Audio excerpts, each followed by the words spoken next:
Stewart Mouindo de la société civile de Béni s'est dit désolé. En aucune place, il n'a été cité la présence de l'armée rwandaise dans notre pays. Et ça, c'est quand même triste parce que déjà sur le plan du principe, ce n'est pas sérieux que nous, un pays qui est occupé, qu'on dialogue avec ceux qui nous occupent au lieu de nous battre pour les chasser. Donc, et en plus que dans toutes les communications, on ne reconnaisse pas le fait que l'armée rwandaise est présente dans notre pays, c'est quand même un échec.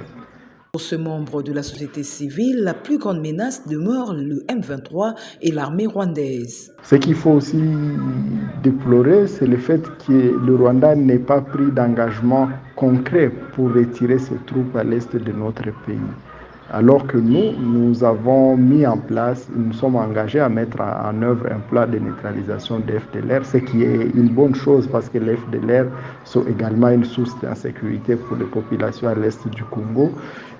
Par contre, ce n'est pas la plus grande menace qui compromet la sécurité des populations à l'est du pays actuellement. La plus grande menace dans le Rutshuru, dans le Massissi, dans le Lubero et dans Nyiragongo, c'est les M23 et l'armée rwandaise. Stewart Mouindo interpelle le gouvernement congolais.